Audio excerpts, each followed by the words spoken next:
RSS, BJP, Congress గూండాలు వీళ్ళందరూ కలిసి మరి ఈ ప్రాంతంలో ఉండే దళితులు, క్రైస్తవులు వీళ్ళందరూ కూడా వాళ్ళ చర్చి కట్టుకుంటుంటే మరి వాళ్ళ మీద శాంతియుతంగా వాళ్ళు చర్చి కట్టుకుంటుంటే వాళ్ళ మీద మరి దుర్మార్గంగా దాడి చేసి చాలా మందిని కూడా తీవ్రంగా గాయపరిచారు.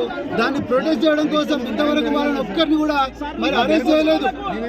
18 గంటలైంది దాడి జరిగి, ఇంతవరకు అరెస్ట్ చేయలేదు. కానీ వీళ్ళందరికీ సంఘీభావంగా ఉండడం కోసం ఈ తెలంగాణలో ఈ పేద ప్రజలకు గ్యారంటీ లేని ఈ పరిస్థితి మరి ప్రొటెస్ట్ చేయడం కోసం బహుజన్ సమాజ్ పార్టీ నుంచి ఇక్కడికి వస్తే నన్ను దుర్మార్గంగా అరెస్ట్ చేసి పోలీసులు తీసుకుపోతున్నారు. పోలీసులు అయ్యా రేవంత్ రెడ్డి, నీకు ఒక్కసారి చెప్తున్నా బిడ్డ, మరి ఆ రోజు నువ్వు ఏదో తెలంగాణను మరి ఈ కేసీఆర్ పాలన నుంచి రక్షిస్తామని చెప్పి నేను అరెస్ట్ చేసిండ్రు. కానీ నిన్ను అంతానికి ఇచ్చిండ్రు.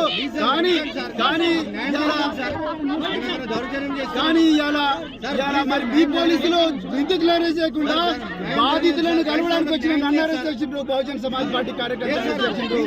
ఏ విధంగా అయితే గత ప్రభుత్వానికి కర్రు కాల్చి వాత పెట్టిండ్రో ఈసారి కూడా పేద ప్రజలు రాబోయే ఎలక్షన్లలో మీకు కర్రు కాల్చి వాత పెట్టి మిమ్మల్ని తప్పకుండా చెప్తున్నా. నేను మళ్ళా చెప్తున్నా, మేము ఏ మతానికి వ్యతిరేకం కాదు, రాజ్యాంగాన్ని రక్షించుకుంటాం. రాజ్యాంగం ఏదైతే ఆర్టికల్ 25 నుంచి 28 మతపరమైన స్వేచ్ఛించిందో మరి బహుజన్ సమాజ్ నుంచి పూర్తిగా చెప్తున్నాను. నేను తెలంగాణలో ఎవరు కూడా భయపడాల్సిన అవసరం లేదు. ఈ రేవంత్ రెడ్డి, ఈ కాంగ్రెస్, బీజేపీతో మిలాఖతైనాయి, ఆర్ఎస్ఎస్ తో మిలాఖతైనాయి. పేదల మీద, దళితుల మీద, అందరి మీద కూడా మరి ఇలా మాదిగల మీద వీళ్ళందరి మీద కూడా దౌర్జన్యాలు చేస్తున్నారు. ఈ మతాన్ని గతం చేయాలని చూస్తున్నారు.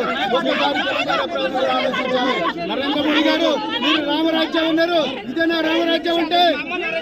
రామరాజ్యం అంటే రేవంత్ రెడ్డి ఇందుకోసం